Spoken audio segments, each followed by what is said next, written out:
বিশ্বাস করেন এসব আগে আমারও ভালো লাগতো না, কিন্তু এখন পরিস্থিতির চাপে ভালো না লাগলেও অনেক কিছুই করতে হয়। এই যে বলছি ঘুম থেকে উঠেই কাজ, আজ অনেক কিছু করার আছে কারণ কাল আমি বাড়িতে থাকবো না, আমার কলেজে অ্যাডমিশন আছে, সাথে আমার একটু ফ্রেন্ড সার্কেলের সাথে একটু মিটও আছে আর কি। তাই ভাবছিলাম যে আজ সব কিছু করে রাখবো যেন তাদের কোনো অসুবিধা না হয় খাওয়া দাওয়াতে। আর তো কিছু করার নেই। এই তো ঘুম থেকে উঠে ফ্রেশ হয়ে প্রথমেই আসলাম উঠানটা ঝাড় দিতে। আপনারা দেখতে পাচ্ছেন উঠানের অবস্থা খুব খারাপ, কারণ প্রতিদিন বৃষ্টি হচ্ছে। আর আমাদের যেহেতু টিলা বাড়ি, তাই জল যাওয়ার কোনো রাস্তা নেই তেমন একটা। এখানে জল জমতে জমতে জায়গাটা পুরা শ্যাওলা পড়ে যায় আর কি, এরকম সবুজ হয়ে যায়। আর আমাদের বাড়ির উঠানটাও বেশ বড়, ঘরের পিছনে অনেক জায়গা আছে, সামনে অনেক জায়গা আছে। সব কিছু ঝাড় দিতে প্রায় অনেক সময় লেগে যায়।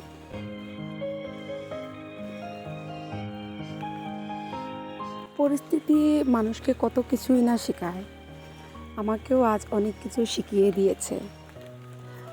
ভাগ্য ভালো যে আমি আগে সব কিছু করতে পারতাম, মানে আমার শেখা ছিল, সব কিছুই পারি আমি, তাই আর কি এখন তেমন একটা অসুবিধে হয় না। তারপর ঝাড় দিয়ে ভাবলাম প্রথমে এক কাপ চা খেয়ে নিই, কারণ গতকাল রাতে ভাত খাইনি, তাই অল্প ক্ষুধাও লেগে গিয়েছিল।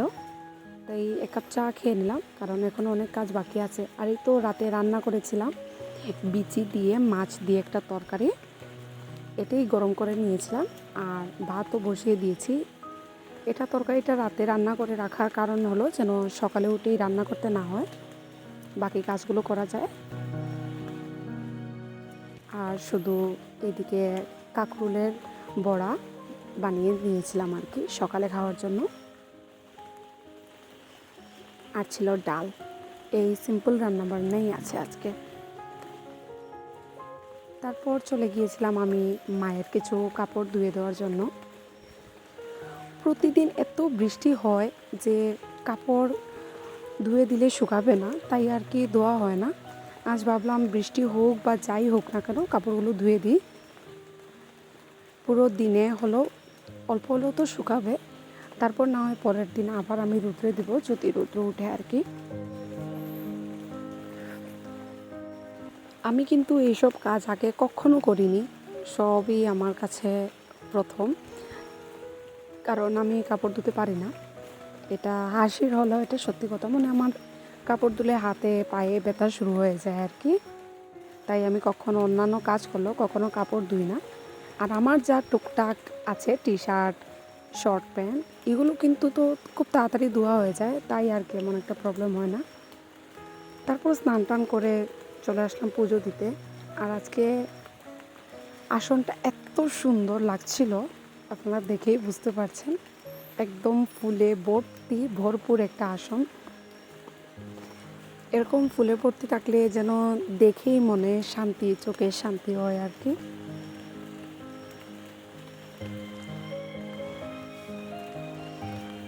তারপর আমি দুপুরবেলা খাওয়া দাওয়া করে কিছুক্ষণ রেস্ট করি, 1-1.5 ঘন্টার মতো। তারপর এই তো ভাবছিলাম রাতে যেহেতু অনেক কিছু রান্না করতে হবে, এখন থেকেই সব সবজিগুলো কাটাকুটি করে রাখলে আমার জন্যই সুবিধা। তো দেখতে পারলেন বেশ কয়েক ধরনের সবজি আছে আজ। আর এই কাঁকরোল আর বরবটিগুলো আমাদের গাছের।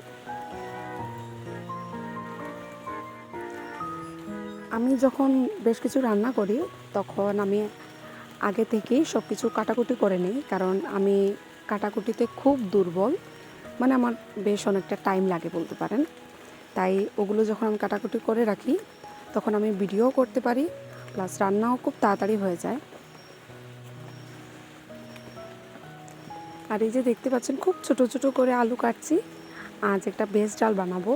হঠাৎ মনে পড়লো কাল যদি আমি রুটি বানিয়ে যাই সকালবেলা, তাহলে আমি নিজেও খেয়ে যেতে পারবো, আর মারাও সকালবেলা রুটিটা খেয়ে নেবেন, তারপর দুপুরে ভাত খাবেন আর কি। আর এরকম বেশ অনেক ধরনের সবজি দিলে খুব ভালো হয়। এটা আমি আমার মতো করে রান্না করছি আর কি। এখানে আমি যা ছিল সবজি, আলু দিয়েছি, কাঁকরোল আর বরবটি দেবো।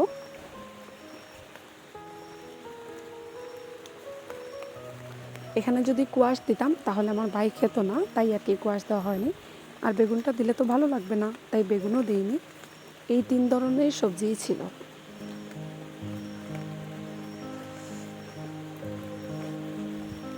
গতদিন বানিয়েছিলাম, তো মা বাবা দুজনেরই খুব ভালো লেগেছে ডালটা, তাই আর কি ভাবলাম যে রুটির সাথে বেশ মানাবে এরকম, তাই আর কি করে নেওয়া।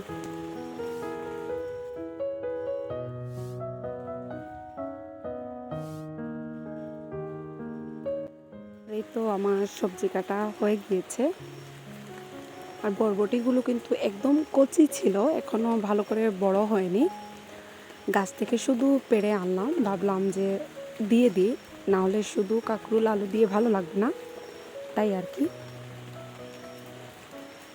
তারপর আজ মাছ তরকারি রান্না করব মুখি দিয়ে। বাবা নিয়ে এসেছিলেন, এসে গতদিনই বলেছিলেন মুখি দিয়ে মাছ দিয়ে রান্না করার জন্য। আমি রান্না করিনি, ভাবলাম পরের দিন যদি রান্না করি তাহলে আমার হয়ে যাবে পুরো দিন, আর আমাকে রান্না করতে হবে না, আর কোনো টেনশনও থাকবে না। এভাবে একটা ঝোল ডাল ভাজা থাকলে তেমন একটা কষ্ট হয় না খেতে, একদম হয়ে যায়। আর মুখি তরকারি আমার এত প্রিয়, এত প্রিয়। মুখি, লতি আর ঢেঁড়স, এই 3টা সবজি আমাকে যত দেওয়া হবে আমি তত খেতে পারবো, মানে আমি এতটাই পছন্দ করি এগুলো। তারপর আমি এখানে পেঁয়াজ, রসুন, আদা, কাঁচা লঙ্কা সব কিছুই কেটে গুছিয়ে রাখছিলাম। আমি নিজেও অনেক সময় অবাক হই যে আমি এত কিছু একা হাতে করছি কীভাবে। আমি কোনো সময় এইসব কোনো কাজই করিনি, যাই টুকটাক 1-2টা যদি রান্না করতে পারি। আমি সব সময় অনেক ছোটোবেলা থেকেই রান্নার প্রতি আমার আলাদা একটা ভালোবাসা, আমি রান্না করতে খুব ভালোবাসি।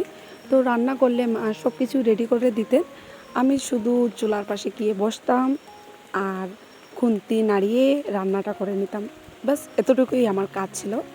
তারপরের আগে সব কিছুই মা করতেন। আর এখন আমি এত কিছু করছি, ওদেরকে খাওয়াচ্ছি, বাকি যা ঘরের কাজ যে সব কিছু করছি, আমি নিজেও ভেবে পাই না অনেক সময় যে আমি কীভাবে করি এত কিছু। আসলে সময় মানুষকে অনেক কিছুই শিখিয়ে দেয়, অনেকটাই বদলে ফেলে। আমার ক্ষেত্রেও ঠিক তার ব্যতিক্রম না।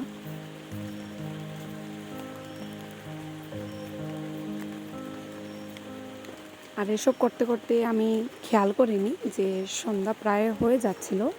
ভেবেছিলাম সন্ধ্যার আগে সব কিছু শেষ করে রেডি করে রাখবো, তাহলে সন্ধ্যা হলেই আমি বসিয়ে দিতে পারবো। তো তারপর দেখি যে না, সন্ধ্যা হয়ে গিয়েছে। আর আপনাদেরকে এখানে দেখানো হচ্ছে না, মা বলেছিলেন উনি কোয়াশবাজি খাবেন। তারপর আমি কোয়াশটাকেও কেটে রেডি করে রাখছিলাম। মানে আমি যতটুকু পারি আর কি চেষ্টা করি যে যাই বলে রান্না করে দেওয়ার জন্য, যেন ওরা খেতে পারে। পরবর্তীতে না এটা আমাকে শুনতে হয় যে আমি থাকলে হয়তো বা আমি করে খেতাম। তারপর চলে আসি আমি হাত পা ধুয়ে ঠাকুর ঘরে সন্ধ্যাবাতি দিতে।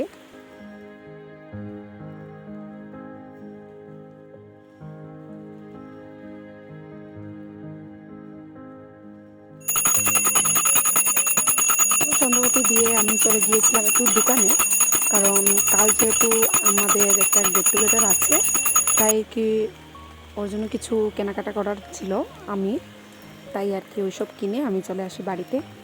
আর এই তো এসে রান্নাবান্না আমি শুরু করে দিয়েছিলাম। আমার ভেজ ডালটা হয়ে গিয়েছে।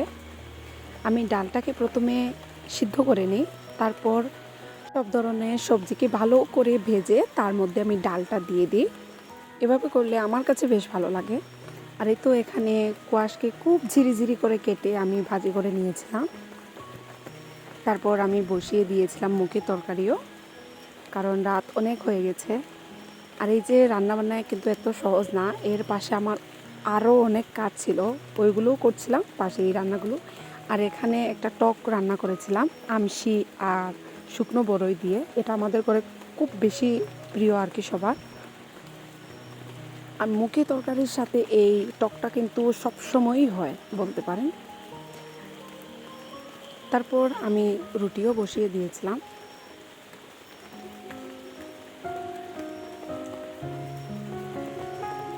সকালবেলার জন্য করে রাখছি, কারণ কাল সকাল খুব তাড়াতাড়ি বের হতে হবে তাই। আর এই তো আমি কাঁকরোলের পুর করছিলাম, ভাবছিলাম যে কাল ওদের জন্য নিয়ে যাব। ওরা আমার হাতের এই কাঁকরোলের পুরটা পছন্দ করে। আর সাথে করেছিলাম এই যে ঝিঙার বড়া।